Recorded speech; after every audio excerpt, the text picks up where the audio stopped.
بەناوی خۆی بەخشندەی میهرەبان سڵاوتان لەبێت بینەرە بەڕێز و خۆشەویستەکانی بەرنامەی دین و دنیا خۆشحاڵین لە ئاڵلقەیەکی نوێی بەرنمەکەتان بە خزمەتیەوەی بەڕێز و خۆشەویست ئەگەینەوە. ئازیزان لە ماڵقەیەدا تیشی خەخینە سەر چەمکی ڕۆشنبیری بزانین لە نێوان ڕۆشنبیری و دین چ پەیوەندیەک هەیە و چەمکی ڕۆشنبیری لە ڕوانگەی دینیەوە چ تێگەیشتێکمان بۆی هەبێ. دەکرێت موسڵمانان لەگەڵ بابەتی ڕۆشنبیریدا چۆن بکرێتەوە و خۆیان ڕۆشنبیر بکەن. هەژمونی ئەو ڕۆشنبیری و کەلتورە جیاوازانەی کە بەسەر کۆمەڵگا ئیسلامیەکان لە ئێسەدا بوونیان هەیە چۆن مامەڵەیان لەگەڵدا بکرێ. ئەم پرسیارانە و چەند پرسیارێکی تر لە چوارچێوەی ڕۆشنبیری و ئایندا لەگەڵ بەڕێز مامۆستا ئارام عەلی بانخواست گفتوگویان لەسەرەکەین لە ستودیۆی بەرنامەکەمان. ڕێز مامۆستا بەخێر بن، خۆشحاڵم بە هاتنتان. أعوذ بالله من الشيطان الرجيم. خوي قورا فرمي وجعلناكم شعوبا وقبائل لتعارفوا. ليردا تعارفوا تنها مبست كومل ناسي وتاق ناسي ويكتر ناسي نكيا یان ئاماژەیە بە چەمکی ڕۆشنبیری بەمانا گشتیەکەی مامۆستای بەڕێز. بسم الله الرحمن الرحيم. الحمد لله والصلاة والسلام على رسول الله. سەرەتا دەستخۆشیەکی زۆرم هەیە بۆ کەناڵی پەیام بۆم بانگەشتی کردیان و دووبارە دەستخۆشیان لێ یەکەم بەڕاستی بابەتێکیان لە کاتێکی زۆر هەستیارە هەڵبژاردووە. لەو کاتەیە کە ئێستا بەڕاستی لە شاری ڕۆشنبیری شاری هەڵمەت و قوربانی کە ئێستا بۆ بۆنیەوە خۆشبەختانە ئەڵێن بەڕاستی بۆ یەکەم جار لە پایتەختی ڕۆشنبیریە بەکردنەوەی معرەزێکی گەورەی کتوب لە هەموو سەقافە و بە تایبەتی سەقافە شەرقیەکان کە بەداخەوە ئەڵێم سەقافەی ئەوروپی تا لەم جارەیە تێکەڵ نەبوو، تاکو بڵێن کتوبە ئەوروپیەکانی تا تێکەڵ نەبوو. ئەمە بۆ خۆی خۆشحاڵیە لەلایەک و جێگەی سپاس و پێزانینی کەناڵی پەیامە کە هەستی بەم نقطە گرنگە کردووە لە کاتێکی ئاوادا بابەتێکی ئاوا بروژێنێ کە ئایا ئەوەی کە تا ئێستا بە شاری هەڵمەت و قوربانی ئەوە تێ شاری پایتەختی ڕۆشنبیری و ئەم شارش ناسراوە لە دێر زەمانە بۆی کە ئەلحەمدولیلا مجتەمەعێکی موسڵمانن، مجتەمەعێکی دیندارن. ئەم مجتەمەع چۆن بڕوانێتە تێکەڵبوون لەگەڵ سەقافەتەکانە، تێکەڵبوون لەگەڵ ڕۆشنبیری دەوڵەتانی دراوسی و چواردەور و حتا بڵێن هەموو جیهانە چۆن بتوانێت تەعاملیان لەگەڵا بکە. لەسەر پرسیارەکەی جەنابەت حەزم کرد کە لەو منتەڵەقی ئاەتەوە بچینە ناو بابەتەکەمانەوە کە بەڕاستی خوای گەورە پاداشت باتەوە ئاەتێکی جوانت هەڵبژارد کە خوای گەورە فەرمێ وجعلناكم شعوبا وقبائل لتعارفوا. خوای پەروەردگار ئەم کۆمەڵگایانی دروست کردووە هەر کەسێک هەر جۆرە بە هەر ئەدیانێک بە هەر کولتورێک بە هەر ئادابێک جیاواز لە مجتەمەعەکانی تر. ئەمە خوای پەروەردگار بنیاتی بەشەریەتی لەسەر ئەمە دروست کردووە کە بەڕاستی فعلەن ناکرێ هەمومان یەک جۆرە تەبیعەت، یەک جۆرە بیرکردنەوە، یەک جۆر کولتور و ئادابمان هەبێ. لە کاتێکا کە ئەمە واقعی کۆمەڵگای بەشەریەتە لەسەر زەوی کە ئەمە شتێکی حاشا هەڵنەگرە، کەواتە لەم کاتەیە خوای پەروەردگار بە تایبەتی تاکی موسڵمان هۆشیارەکاتەوە لە کاتێکی ئاوای موسڵمان ئەبێ چۆن تەعامولکە کە شتێکی واقعی و حاشا هەڵنەگرە ئێمە ناتوانین چای خۆمان لە ئاستی ئەم حەقیقەتە بنووقێنین و بە تایبەتیش ئەم ئیسلامە پیرۆزە وەکو لە هیچ بوارێکی ژیانە چای خۆی لێ نەنووقانوە لەم بوارە گرنگەشە لە بواری تێکەڵبوونی ئەم کولتورانەدا، لە بواری تێکەڵبوونی ئەم ئاداب و ئەم ئەدیان و ئەخلاقیات جیاوازانەی مجتەمەعەکانە تاکی موسڵمان ئینسانی ئیماندار و باوەڕدار لە حاڵەتێکی ئاوایە چۆن ئەبێ بڕوانێتە ئەم سەقافەتانە چۆن تەعاملیان لەگەڵا بکە. ئەوەیان کە خوای پەروەردگار لە ئاەتەکە فەرمێ ئێمە ئەمانەمان کردووە بۆچی لیتەعارەفوا. طبعاً لەژێر کەلیمەی تەعارفە زۆر شت جێبێتەوە. تعارف لەوەی کە تۆ پێویستە بە دوای ئەوە بگەڕی ئەسڵەن ئاەتەکە هەڵمان ئەنێت بە دوای سەقافەتی یان ئەوەی کە ناوێنین ڕۆشنبیری بە لوغە عەرەبیەکە ئەڵێن سەقافەت خوای گەورە ئەفەرمێ بڕۆن بگەڕێن بە دوای سەقافەتی کۆمەڵگاکانی ترە مجتەمەعەکانی ترە لە ڕووی چیەوە تەمان ئەگەر ئێمە بچینەوە سەر ئەساسی پێناسەی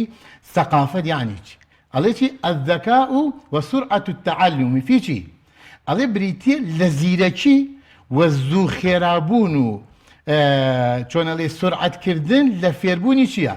لە فێربوونی حاڵەتی ئیجتیماعی کۆمەڵگاکان حاڵەتی تەربەوی کۆمەڵگاکان حاڵەتی علمی کۆمەڵگاکان حاڵەتی فەنی کۆمەڵگاکان یعنی خوای پەروەردگار لێرە تاکی مسلمان هەڵ ئەنێ بۆی کە ئەبێت تێکەڵی ڕۆشنبیری کۆمەڵگاکانی تر ببێت تێکەڵی سەقافەتی کۆمەڵگاکانی تر ببێت مامەڵەشیان لەگەڵا بکە دوای ئەوەش بزانە چۆن بە حاڵەتە ئیجابیەکە تەعاملی لەگەڵا بکە وەکو عەرزم کردی خوای پەروەردگار خۆی لە ئەوڵ و ئەفەرمێ من ئێوەم بە کۆمەڵگای جیاواز دروست کردووە کە کۆمەڵگای جیاوازی دروست کردو ئەمە واقعەکە بەسەر ئێمە لەژێر خواست و ویستی ئێمان نییە کەواتە مادەم لەژێر خواست و ویستی ئێمان نییە دیارە ئەمە وەکو چۆن من ئێستا بە نێر خوای گەورە خەڵقی کردوون لەژێر ئاسی خۆمان لەژێر دەسەڵاتی خۆمانیە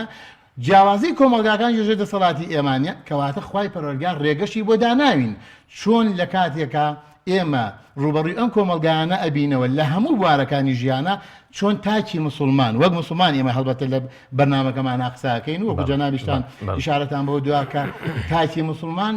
لەم ڕوانگانە چۆن ئەبێ بیکاتە چۆن تەعامل کات کەواتە هەر لە سەرەتاوە ئێمە وەکو لە پێناسی سەقافەتەکەەوە لێ تێگەیشتین خوای گەورە هەڵمان ئەنێ بۆی کە ئێمە بێ فێری ئەو حاڵەتە تەربەوی و تەعلیمی و ئیجتیماعی و لانە فەنیانی کە لە کۆمەڵگاکانی کە هەیە ئێمە پێشوەخت ئەبێ بۆ خۆمان هەوڵ بین کە فێر ببین تایە دوای ئەوەی کە فێر بووین ئەنجا خوای پەروەردگار لە چەندەها ئاەت و پێغەمبەری خوا عەلەیهی سەلام لە فەرمایشتەکانی کە ئێستا پێمانەڵە چۆن تەعاملی لەگەڵا بکەین کەواتە پەیوەندی نێوان دین و ڕۆشنبیری چییە چۆنە طبعاً پەیوەندیەکی زۆر تێهەڵکێشە گونجاون لەگەڵ یەکتریا بەڵام هەموو کارەکایەکانی ژیان هەموو بوارەکانی ژیان هەم کۆمەڵی حاڵەتی ڕێگەی سلبی هەیە تیا بگیرێتە بەر هەم ڕێگەی ئیجابی هەیە تیا بگیرێتە بەر ئەگەر هاتوو وەک چۆن ئالەتێک لە چەقۆیەکەوە بیگرە ئەم چەقۆی ئەگەر هاتی بە شێوازێکی خوار و خێچ و خراپ ئیستیعمالت کرد هەڵبەتە نامەقبولە لای خەڵک و لای خوای پەروەردگاریش ئەگەر بە بوارێکی ئیجابی و بە بوارە چاکەکەیە بەکارت هێنا لای خەڵک و خوش مەقبولە خوای پەروەردگاریش حاڵەتی ڕۆشنبیری بە حاڵەتێکی زەرور زانیوە بگرە ئینسانی مسلمانی بۆ هەڵناوە لە چەندەها ئاەتی قورئانە کە باز لەواکە ئەسڵەن ئێمە بەڕاستی ڕۆشنبیری ئیسلام هێنایەتی من ئەیسەلمێنم یعنی بە ئاەتەکانی قورئان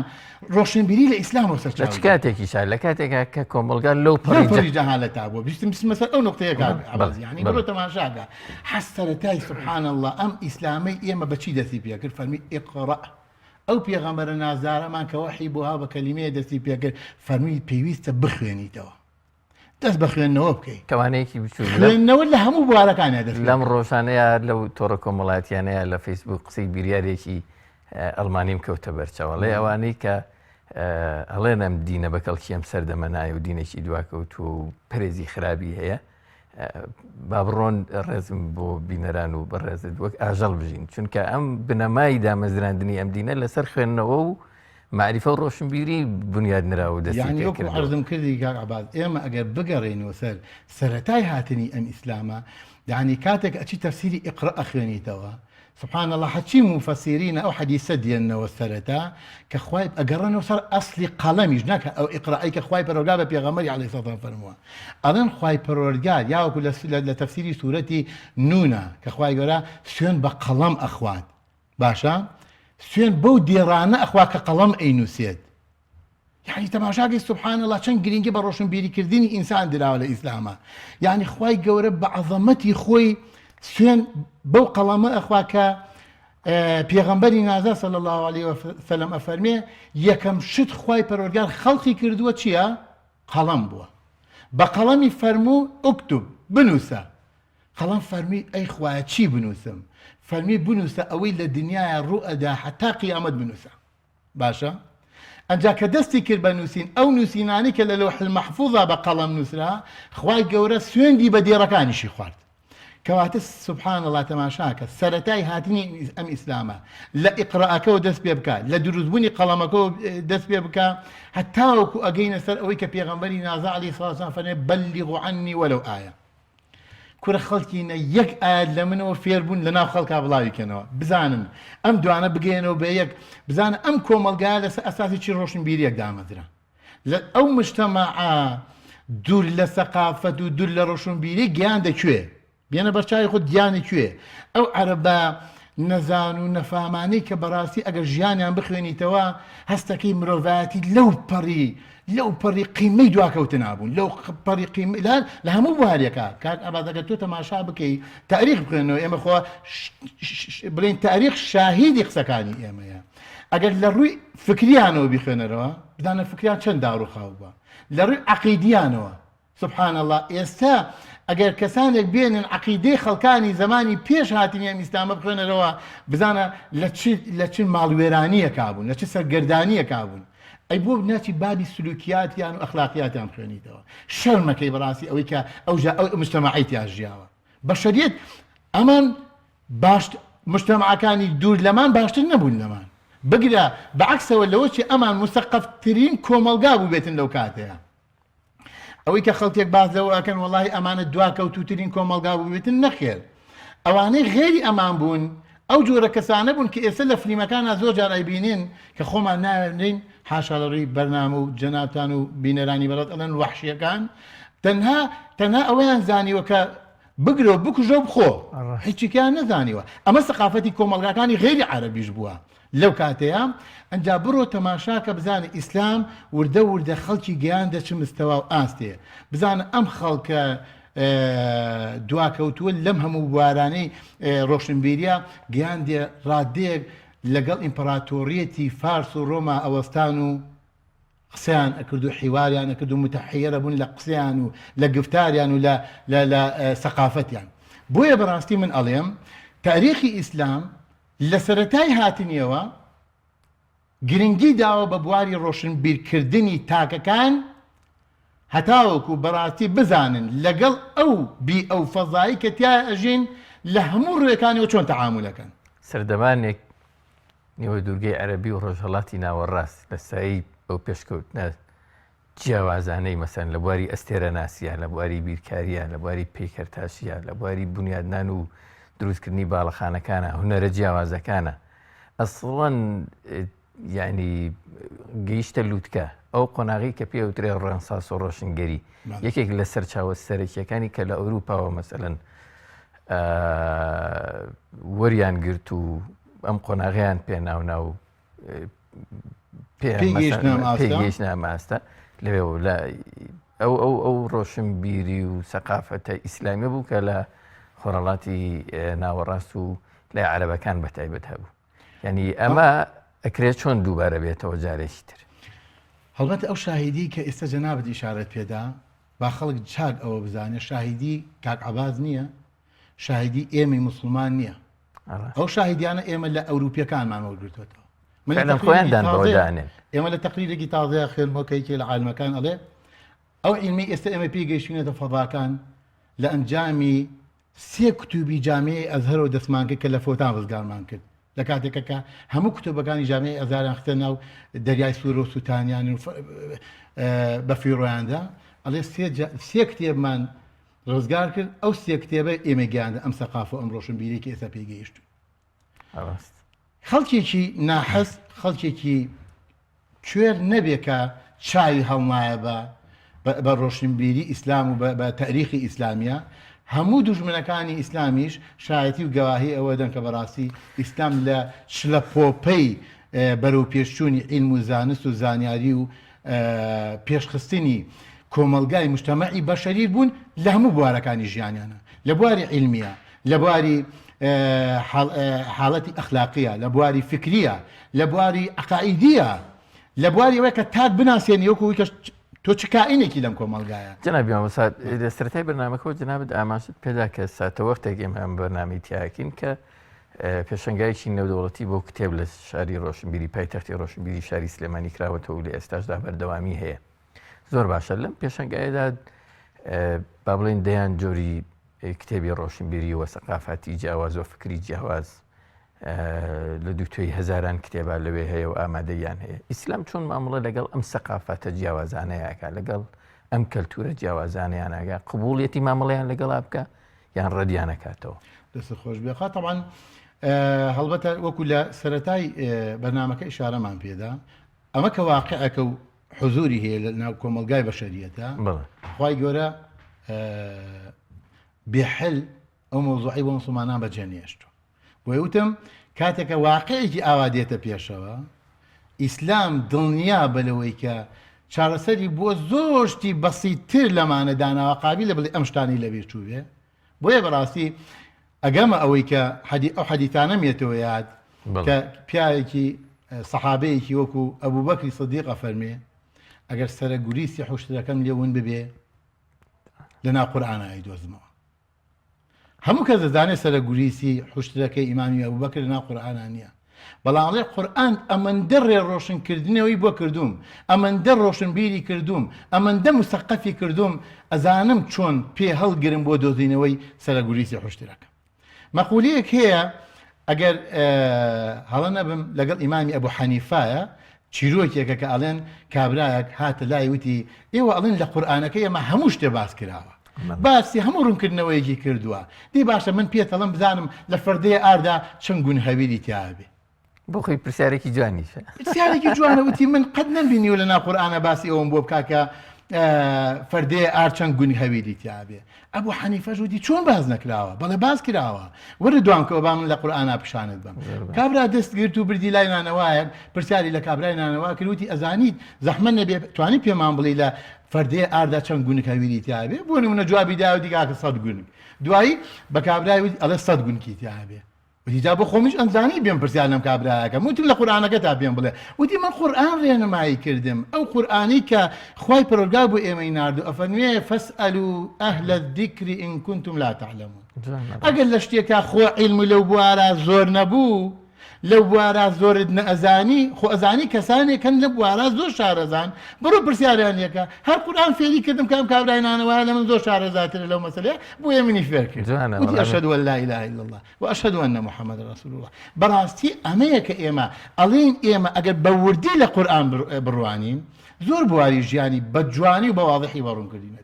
ئەلەم نقطەیەوە ئەچمە سەر پرسیارەکەی جەنابەکە ئێمە چۆن تەعامل لەگەڵ ڕۆژگارێکی وەکو ئێستا بکەین کە ئەنواع و ئەشکال کتوب بەدەر لەوەشی کە ئێستا معرضێکی کتێب لە شاری ڕۆشنبیرا کراوەتەوە مەکتەبەکانی کوردستان بەردەوام پڕبوون لە کتوب سەقافەتەکانی هەتا ئەگەر وەکو جەنابەتە فەرمی ئەگەر کتوبی ناو مەکتەبەکانی واز لێبێنین ئێستا هەر کەسێ لە ماڵی خۆیان دابنیشێ یەک کلیکە هەزارەها کتێبی سەقافەتی وڵاتەکانی کە و مجتەمەعەکانی ئێتە بەردەستی. کەواتە ئینسانی موسڵمان لەم کاتەیە بێ چۆن تەعامل کە بە واضحی خوای پەروەردگارە فەرمێ بگرە موژدە بە موسڵمان ئەدات أفرمي فبشر عبادي الذين شي فبشر عبادي الذين يستمعون القول يتبعون أحسن. برو شي أخواني دو بخينا روا تعامل لقل شكو ملقاك كيبيك بعكسوا بيغمي خوام صماناني هلا برو زمان ولغي ولاتكاني كفير ببن. أفرمي هر مسلماني اللغي هر ولاتك شارتابي لشرع بدورة لشرع بدورة چۆن خۆشە چیتە وڵاتێکەوە بە لوغەی خۆیان قسەیان لەگەڵاکەیت. ئەو کەسانەی چوونەتە دەرەوەی وڵاتان ئەم وڵاتی خۆمان ئەنجا ئەزانن بەڕاستی ئەگەر زمانی وڵاتێکیان زانی بێ چەندە کار ئاسانیە بوویان. ئەنجا حەدیثەکەی پێغەمبەری خوا عەلەیهی سەڵات وسەلام تەشجیعیان ئەکات لەوەی کە چەندێک تۆ زمان فێر بوو وەکو هەندێک کەس ئەڵێن ئەگەر چەند زمان بزانی ئەوەندە نەفەری باشە چەند زمان بزانی ئەوەندە نەفەری. بۆیە خوای پەروەردگار لە ئاەتەکە فەرمێ چی فبشر عبادي الذين يستمعون القول فيتبعون أحسنه. کەواتە لەم ئاەتەوە چیمان بۆ ڕوون ئەبێتەوە خوای گەورە ڕێگری نەکردووە ئینسانی موسڵمان بڕوا گوێ بگرێ بخوێنێتەوە تێکەڵ ببێ لە سەقافەتی حەچی میلەتان هەیە باشە. بەڵام ئەوەی کە مەمدوحە لەم کارەیە ئەوەی کە ڕێپێدراوە لەمایە تۆ نابێ وەکو ئیسفنجێک واویت. ئینسانی موسڵمان وەک زێڕ وایە باشە وەک زێر وایە ئەم ئینسانی مسلمانە بیخیتە ناو هەش کۆمەلگاکە ئەسڵەکەی خۆی تێک نایە حەسەکەی لە ناو ئاگر و ئاسوونە بیتوێنەرەوە ئەمە ئاڵتون بەڵام ئیسفنجێک بێنە ئەم فەرقە ئەبێ بکەین لە نێوانی ئینسانی مسلمان و غەیرە مسلمانە ئینسانی غەیرە مسلمان ئەخیتە ناو هەر مجتەمەعەکە وەکو ئیسفنج ئەچ عادات و تەقالید و ئادابی ئەوان وەرەگرێت بەبێ ئەوەی بزانێ سلبیات و ئیجابیاتی لەسەر شخصیت و کەسایەتی و کۆمەلگا و مجتەمع و کولتوری ئەم چییە؟ و تا چ ڕادێک لەگە سەقافەتی ئەما گونجێ لەگە کۆمەلگاکەی ئەما گونجێ بەداخەوەڵێم ئێمە کەسانێکمان هەیە کە زۆر لافی و گەزاتی کوردایەتی لێ ئەدەن کەچی بڕۆ سەیری عایلە و کەس یعنی سەیری ئاداب و سلوکیاتی ناو عایلەکەی کە ئەوەی پێی بڵن کولتوری کوردەواری تیان نەماوە ئەوەی پێی بڵن ئادابی مسلمانەتی و ئیسلامەتی تیان نەماوە یعنی هەندێشتیش هەیە بە ناوی ڕۆشنبیریەوە دەیهێنن ئیسلامەوانە ڕەدەکاتەوە حتمما مەبەستم ئەمەیە کە ئێمە زۆر جار ئێمە کە باز لەوە ئەەکەین ئەم میلەتانە هەر یەکی جۆرە ڕۆشنبیریەک جۆرە کولتوریەک جۆرە ئادابێک جۆرە ئەخلاقیاتی کتابەتی خۆیان هەیە کاتێک ئێمە وەکو تاکی مسلمانە چینە ناو ئەم کۆمەلگایانەوە یان ئەم کۆمەلگایانەیە ناو کۆمەلگای ئێمەوە ئێمە ئایا ئەمانە وابزانین سارد و گەرمی نابێ بە هیچ شێوازێک لە یەکتری ببین نەخێوان نییە پێغەمبەری نازا صلی الله علیه وسلم کاتێک کە لە مەدینە ژیاوە چی تیاوە ناو مەدینە خەڵکانێکی تیا بۆ کولتوریان بۆ کولتوری یەهودەکان بووە عقائیدیان جیاواز بووە ئەخلاقیاتیان جیاواز بووە سەقافەتیان جیاواز بووە وانە کۆمەلگایەکیش بوون جەماعەتێکیش بوون کە موشریکەکان بوون ئەوانیش بە شێوەی خۆیان کۆمەڵێ ئوسلوب و ئادا و کولتوریان هەبووە مسلمانانیش لەملا پێغەمبەری خوا عەلەیهی سەڵات وسەلام لەگەڵ هەمووشیانە تەعاملی کردووە لەگەڵ هەمووشیانە بازاڕ و کڕین و فرۆشتن و ئەو ڕۆژی پێغەمبەری نازدار وەفاتەکە ڕهنی کابرایەکی یەهودی لە ئەستۆیایەتی يعني پێغەمبەری خوا عەلەیهی سەڵات وەسەلام بزانە تەعاملی لەگەڵ وەک تەعاملی ڕۆژانە ئەوانەی کە ڕێگە پێدراوە وەک ئینسانیەت لەگەڵ ئەمانە توانی تەعامل بکەیت بۆیە خوای پەروەردگارە فەرمی ئینسانی مسلمان هەتا کاتێک کە ئێمە چینە ناو سەقافەتیانەوە لە ئادابیان لە ئەخلاقیان لە خوڕەوشتیان بەڕاستی زۆر جار شتێک هەیە کە تۆ لێرە لە ناو مجتەمەعەکەی خۆتان نایبینی لە مجتەمەعێکی ترا ئەیبینی ئەزانی بەڕاستی ئەمە کارێکی مستەفیدە بۆ کۆمەلگاکەی خۆت بۆ کۆمەلگای ئیسلامەتی لە ڕووی شەریعەی ئیسلامیەوە ڕێپێدراوە کە لاساییان بکەیتەوە بە مەرجێک لە ناو شەریعەی ئێمەیە مەنعی لەسەر نەبێ یعنی بۆ نمونە کاتێک عومەری کوڕی خەتاب کاتی هات دەوڵەتی فارسی گرت سێری کرد لە ناو ئیدارەی دەوڵەتی فارسا شتێک هەیە پێڵێن دیوان نووسینەوەی هەموو ئەو کار و چالاکی شتانەی کە ئەیکەن ئیمامی عومەری کوڕی خەتاب فەرمی ئەمە نەقڵکەنە ناو دەوڵەتی ئیسلامیەوە وەرن لەسەر ئەمەی ئەمان بڕۆن ئەمە شتێکە بەڕاستی بەشەریەت ئیسفادەی لێەکە ئەویش دیوانی دانا لە بواری سەربازیە و لە بواری سەربازیە لە باری کولتوری هەموو بوارەکانی ژیانە بەڕاستی ئەمە مەبەز لەبەر چییە؟ عومەری کوڕی خەتاوە فەرمێ بەڕاستی ئێمە ئەبێ ئیسفادە لە چاکەکانی خەڵک بکەین ئەگەر بە هەڵەیان نەچوو بم کاتێەوە فود ئەهاتنە لای پێغەمبەری خوا عەلەیهی سەڵات وەسەلام عەرزی پێغەمبەریان کرد کە فڵانەوە فود هاتوون مۆریان پێیە مەسەلەن ئەتەکێتیان ئاوایە چیان پێیە ئەویش فەرمانی پێ بارەک الله فیک فعلا دوای ئەوە پێغەمبەری خوا عەلەیهی سەڵات وەسەلام تەماشاکە کە لە کابرایەکی زۆر ئەعرابی شت وەرەگرێ یەکێک لەوانە ڕۆژێکیان جەماعەتێک کە دێنە ناو مەجلیسەکەی پێغەمبەر صلی الله علیه وسلم پیاوێکیان تێدایە زۆر لەسەر خۆیە زۆر متەواضی ئەوەیە پێغەمبەری خوا عەلەیهی سەڵام پێ ئەفەرمێ سەحابەکانیش دانیشتوە فەرمێ ئین فیکە خەصلەتەین یحبهم الله ورسوله خۆ کابرا هێشتا مسلمان نەبووە فەرمێ تۆ لەن ئەوە لە ناو کۆمەڵگایەک و مجتەمەعێکی جاهیلیەتەوە هاتی بەس دوو سیفەتی تایە خوا و پێغەمبەری خوا دوو سیفەتی تویان خۆشە الحلم والحنان لەسەرخۆیی و لێبوردەیی ئەم دوو سیفەتە با ئێمە با لەوانشی وەرگین خەیچێکە بە ئەم پیاوە کە ئەمەیتیا با ئێمە ئێستا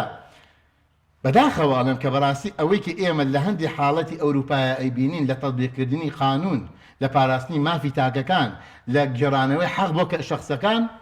ئەمە پێش ئەوان ئیسلام داوای ئەمەی کردووە وەکەوەی کە نەوڕەسی هەزار ڕەحمەت لە قەبرەکەی بێ کە ئەفەرمێ لە زەمەنی خۆیانە کە چوومە ئەوروپا ئیسلامم بینی بەس مسلمانم نەبینی بەڵام هاتمەوە بۆ شەرق مسلمانم بینی بەس ئیسلامم نەبینی مامۆستا من ینی شتێک پرسیارەکەمەیش ئەوەیە دەوترێ ئیسلامیەکان هەستیاریان بەرامبەر بە توێژی ڕۆشنبیران هەیە یا هەندێک لە ڕۆشنبیران هەیە. ئەمە بۆ بە ناوی ئیسلامیەکانەوە ئەوترێ، ئەمە تا چەند ڕاستە حەقیقەتی هەیە؟ قسەکە زۆر جوانە. من پێم وایە مەوزوعەکە دووسەرەیە. بڵێ بواریکیان ئەگەڕێتەوە بۆ کەسایەتی ئیسلامیەکان کە لە ڕابردووە فعلەن زۆر جار کە بەداخەواڵم لەوەچێ لە چەمکی واتایەک بەوردی نەکۆڵا بێتنەوە یەکسەر لێدوانێکیان لەسەردا بە لێدوانێکی سلبیانە. بڵێ هۆکاری ئەمەش لە ڕوویەکەوە حەقیان پێ ئەدەم بەوەی کە کاتێکە ئەو جۆرە کەسانی کە بە ناوی ڕۆشنبیریەوە تەمسیلی بەناو ڕۆشنبیرانیان کردووە، تەنها ڕۆشنبیریان لە دژایەتی چەمکە ئیسلامیەکانە عەرز کردووە بێەوەی شارەزاییان هەبوو، بێەوەی شارەزاییەکان هەبێ، ئەو کاتە ئەمیش هاتووە لە ڕوانگەی ئەوە لێدوانی لەسەر ڕۆشنبیر و ڕۆشنبیران کردووە. کاتۆکو عەرزم کردی کاتێکە من حەق نادەم بە مامۆستایان لەم بوارەوە کە هەموو مامۆستایانی بەڕێز کە حورمەتم هەیە بۆیان بەڕاستی کە ئەوە بڵێم مامۆستایانی ئاینی ئێمە بە درێژایی تاریخ بە تایبەتی لە ساڵەکانی پێشهەشتاکانەوە بڵێم ڕەمزی بەرگریکردن بوون لە سەقافەتی ئیسلامی و لە معالیمی ئیسلامی و نمونەی مستەقیفینیش بوون، نمونەی مستەقیفینی ناو کۆمەلگاکانیش بوون. بەڵام بە ئەندازەی ئەو عیلم و زان و سوزانیاری کە بۆ ئەو زەمەنە شیاوە، یعنی من بەڕاستی سەراحەت ئەڵێم مامۆستای ئاینی لە خزمەتی دانیشتووم ئەڵێ 2 دانە مانگ من ڕۆیشتوم تا لە دەیەک مامۆستایەکم گرتووە تەنها عیلمی تەهاڕی پێوتومەتەوە، وەرەقەم دەست نەکەوتووە بە قوربان و بە ساقی ئەهلی دیەکە بووم. ئەو وەرەقەی کە وەختی خۆی شەکری کڵۆ هەبوو وەرەقەیەکی مۆری پێوە بوو من بخۆم بەبیرم دێت ئەڵێ مەمنونیان بووین ئەو وەرەقە مۆرەمان بدەنە کە دیوێکی مۆر بوو دیوێکی سپی بوو لەسەری تێبینەکانی خۆمان لەسەر نووسیەوە. بەم نەهامەتی و چەرمەسەری عیلمیان وەرەگرت تاوەکو عیلمێکی تەهارە فێر ببێ بۆ نمونە یا عیلمێکی زەکات فێر ببێ. بە ئەندازێ ئەو زەمەنە هەر ئەوەندە بوو توانیانە فێر ببوون. نمونەی ژیانی دکتۆر مستەفا زەڵمی ئەخوێنیتەوە مەسەلەن هەر بە خوێندنەوەی ماشەڵڵا وزاتە ئەوەندە گەڕاوە بەسەر 4 پارچەکانی کوردستانە تۆ لە خوێندنەوەیە ماندوو ئەبی ئەو لە گەڕانە ماندوو نەبوو لە بەتەئکید لەناو ئەم مامۆستا ئاینیە بەڕێزانەیە کەڵە پیاوی وەکو ئەوەی کە جەنابتە فەرمی مامۆستا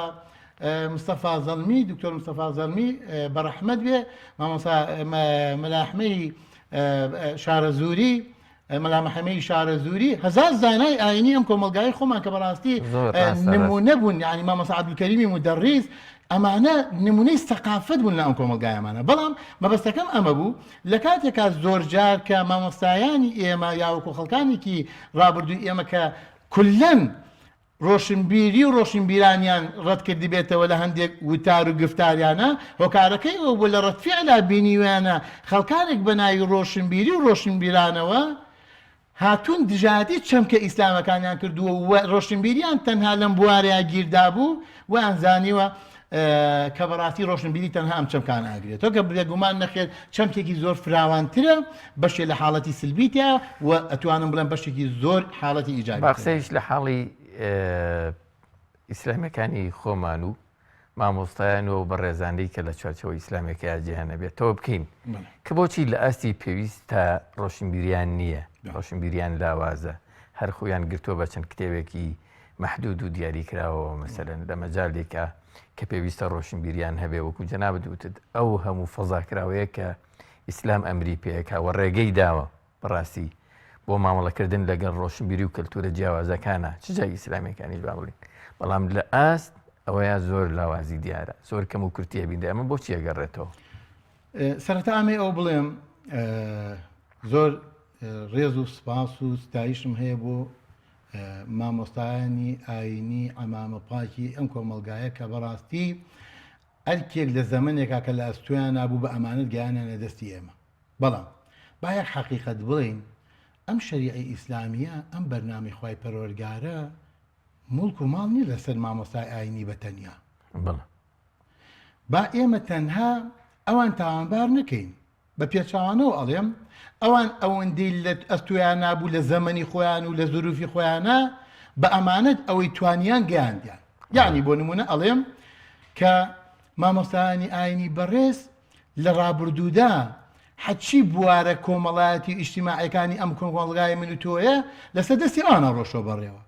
خەڵکێک ژنێکی بۆ مارە نەکراوە ئەگەر مامۆستایەکی ئاینی لە خزمەتیادانە نیشتایە مامۆستای ئاینی بگرە بە عەکسەوە زۆر حاڵەتی ئیجتیماعی و کۆمەڵایەتی ئەم کۆمەلگای هەر ئەمان حەلیان کردووە ئەنجا لە بوارەکانی ئەو بوارانی کە خۆیان دەوران پیابینیوە لە بواری زەکاتە لە بواری ڕۆژووە لە بواری تەهاڕەیە لە بواری سەڵاتە ئەم بوارانە کە مامۆستایانی ئاینی لە زروفیەکە کە بەڕاستی عیلم زۆر زەحمەت دەست ئینسان ئەکەو لەم کۆمەلگای ئێمەیە توانیان هەر ئەمەندە فریاب بکەون و فێر ببن دوای ئەمە من ئەڵم بە پێچەوانەوە کە ئەلحەمدولیلا لە دوای هەشتاکانەوە تەماشاکە مسلمانان هەستیان کرد بەوەی کە بەڕاستی ئەم ئەرکە پێویستە گەنجەکانی ژارمەتی دەرێکی تەواوی مامۆستایانی ئاینی بن بۆیە ئەبینین ئێستا ئێمە چەندەها پرۆفیسۆرمان هەیە لە شەریعەی ئیسلامیە کە مەلاژ نییە کە ئەلحەمدولیلا بە خۆشحاڵیەوە ئەڵێم زۆر لە مەلاکانمان ئێستا مامۆستایانی ئاینیمان کە مەلا من بەڕەم بەڕاستی وەسف ئەزانم بۆ مامۆستایانی ئاینی چونکە بەڕاستی ئەگەر مەلا لە میل ئەوە هاتوێ پڕ بوون لە عیلم و ئەخلاق و پڕ بوون لە هەموو بوارێکی ژیان ئەوان ئەگەر لەمەوە سەرچاوی گرت بێ لەمە شاوەکە ئەڵێم لە دوای ئەمە هاوکارانی ئەم مامۆستایانە ئاینیانە بڕوانە بزانە چەند ئینسانی ڕۆشنبیری ئیسلامی لە ئەم کۆمەلگای من و توا دروست بووە بڕۆ بزانە ئێستا چەند گەنجی مسەقەفی مسلمانمان هەیە دکتۆرای هەیە لە هەموو بوارەکانی ژیانە با ئێمە تەنها کورتەڵ نەیەنین لەواکە ئێستا بڵین وڵایی تەنها مسلمانان دکتۆرایان هەیە و پرۆفیسۆرن لە بواری دینەکەی خۆیانە نەخێر من ئەڵێم ئەلحەمدولیلا ئەو تازەگەریەی کە سەرەتای ئیسلام هێنای لە دوای سەرەتای ساڵەکانی هەشتاکانەوە سەر لە نێلاو مجتەمەعی کوردەواریە هەڵسەری هەڵدایەوە بە ڕێژەیەک مسلمانان بیریان لەوە کردەوە و هەوڵیاندا و تێکۆشانیان کرد نەک تەنها بێن دکتۆرا لە ناو شەریعەی ئیسلامیا بێنن بەعەکسەوە ئێستا بڕۆ چەندەها گەنجی مسلمانی بە ئەخلاق هەیە دکتۆرای هەیە لە هەموو بوارەکانی تری عیلم و زانست و زانیاریە دکتۆرای هەیە لە عیلمی تەکنۆلۆژیایە دکتۆریای هەیە لە عیلمی هەندەسەیە دکتۆرای ئەمە عەدەدی سامپڵی نمونەی یەک و دوانێ بۆ ناهێنمەوە ئەتوانم هەر کەسێک ئێستا بێت بە تەحەداوە ئێڵم هەر تەنها لەم شاری سلێمانیە چەندەها دکتۆرات بۆێنم کە تەنها لە عیلمی تووبە گەنجی تاکی مسلمانی ڕۆشنبیری بە مستەڵەحێکی تازەکی ئەڵێم کە ڕۆشنبیر بەو واتایی کە لەگەڵ هەموو بوارەکانی ژیانە تەعامل ئەکا گەنجی واو بۆێنم کە لە هەموو بوارەکانی ئەم ژیانی کە تۆ تەماشایەکەی توانێتی دکتۆرا بێنێ توانێتی بگاتە پلەی مەرتەبەی یاریدەدەری پرۆفیسۆر بگاتە مەرتەبەی پرۆفیسۆر ئێستا مسلمان شارەزام ئەوێت بگاتە دەرەجەی سۆپەر پرۆفیسۆر باشە ئەمە لە تاکی ئێستا لە جارانە لەوە چێ مسلمانان ئیتیهام کرابێتن بەوەی کە بەڕاستی خەڵکیی کۆنە پەرستن خەڵکیگن تەنها لە مزگەوتەکانە هەن تەنها خەڵکی فەقیر و فوقەرا دوایە ئیسلامە کەوتووە بەڵام ئەڵێم بەداخەوە ئەو ئەسەفێکی گەورەیە بۆ خەڵکی ئەلمانی و بێدین لە دوای هەشتاکانە و بینیان ئیتر بەڕاستی ئەو مەقولەیان ئیلغابەوە سیریان کە بەڕاستی ئیسلام لە ناو چینە ڕۆشنبیرەکە ئێستا زیاتر گەشەی کردووە لە ناو چینی خوێنکارانە لە ناو چینی دکتۆرەکانە لە ناو چینی مهندیسەکانە ئێستا کابرایەک دێت ئەوێ لە دین بە 100 دکتۆری لێ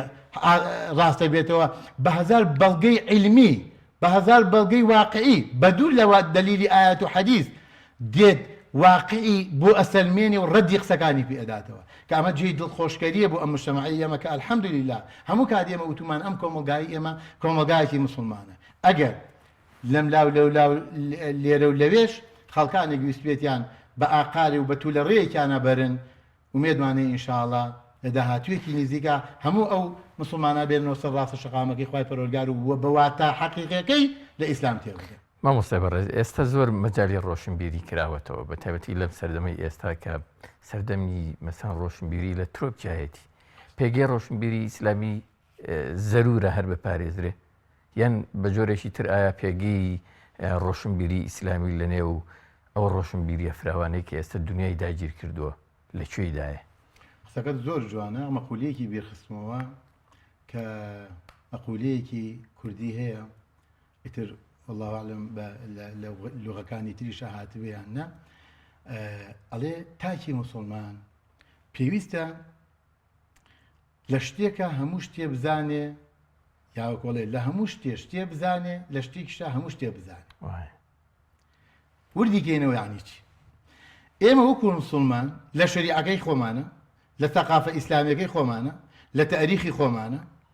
لە ئەخلاقیاتی خۆمان باشە لە کولتور و عقائیدی خۆمان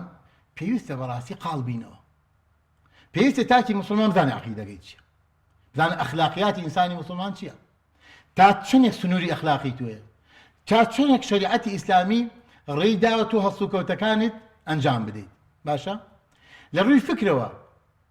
لە ڕووی تاریخمانەوە پێویستە بەڕاستی من ئاگاداری تاریخەکەم بم 1400 ئەوەندە ساڵە ئێمە چۆنمان هێناوە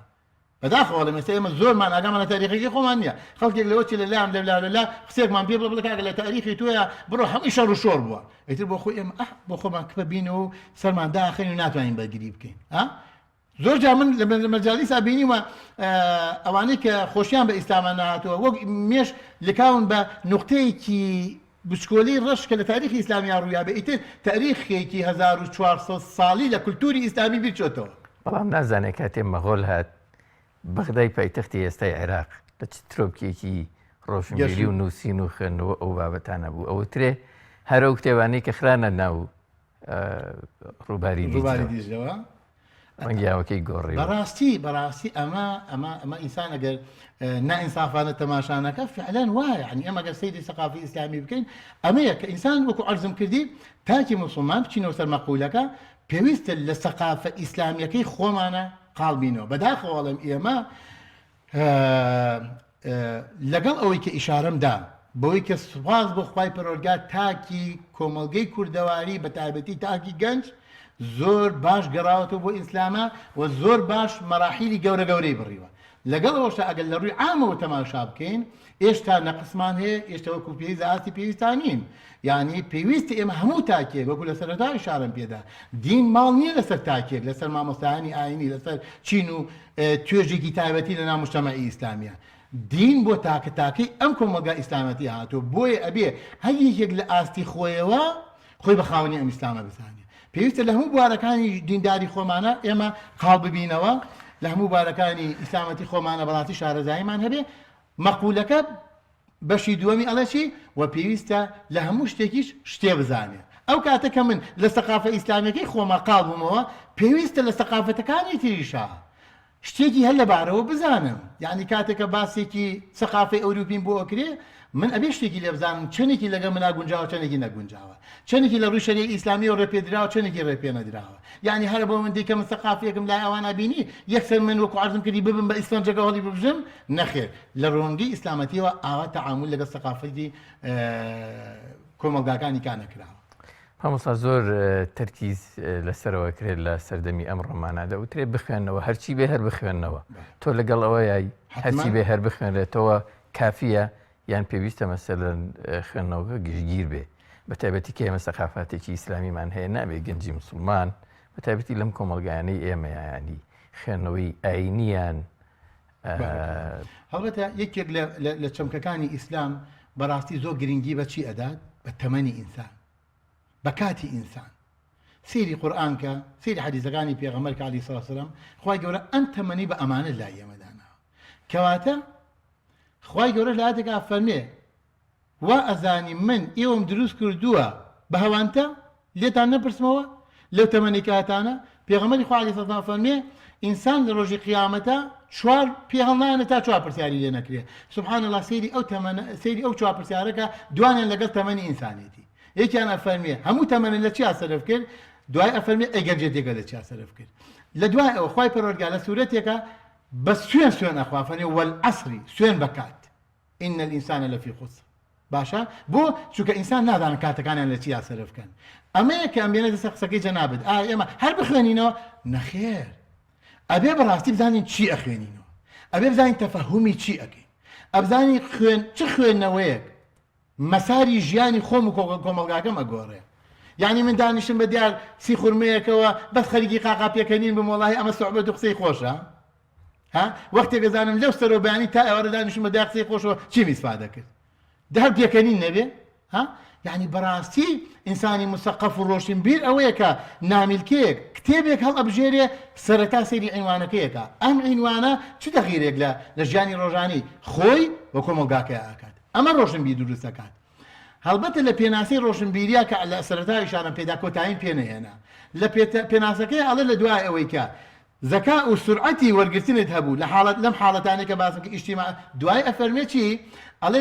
لە دوای تێگەیشتن لەم بوارانە ئەنجا ئەبێ ڕنگدانەوەی ئەم حاڵەتانە لە سلوکیات و ئەخلاقیاتی ئەم تاکەیا ڕووبە کەواتە خوێندنەوە بۆ چییە؟ خوێندنەوەی تاکی مسلمان بۆ چییە؟ بۆ ئەوەیە بەڕاستی تەغیراتت یا دروستکات لە ڕووی سلوکیاتەوە لە ڕووی فکرتەوە و لە ڕووی کۆمەلگاکەتەوە ڕێڕۆشنکەرەوە بۆ مجتەماعەکە دروستکەی یعنی ئەو عالمانە کە ئێستا بڕۆ لە وڵاتانی ئەوروپا ئیسفادیان زۆر لەمە کردووە چی ئەکەن بەحث دروست دەکەن بەحث چییە؟ دێک کاک عەباس بانگ دەکات دەڵێ وەرە کاکە بڕۆ داهێنانێکم بۆ بکە بیرکەرەوە بخوێنەرەوە ژوورت بۆ دابینەکەم کتێبت بۆ دابینەکەم حەجی مستەلزەماتە بۆ دابینەکەم بەس بۆ ئەوی بگەیتە شتێک ئیسفادە بە کۆمەلگاکەمان بین ئەمەمان ئەوەیەمە ئەم تاکەمان ئەوا بخوێنێتەوە نەدانیشە لەسەر فەیسبووکێک لەسەر کتێبێک کە بەڕاستی دوای لەو سەر و پرسیاری لێکەڵە چی لێ دەستکەوت ئەڵێ بەخوا زۆر خۆش بوو چی خۆش مامۆستا عەلی بانخواز ڕۆشنبیر زۆر سوپاس کە کاتی گەوهری خۆت نەرە بەڕێز و خۆشویستەکانی بەرنامەی دین و دنیا هاتینە کۆتایی ئەڵقەی ئەم جارەش تاڵقەی داهاتوو بە خواتان ئەسپێری هەرشاد بن.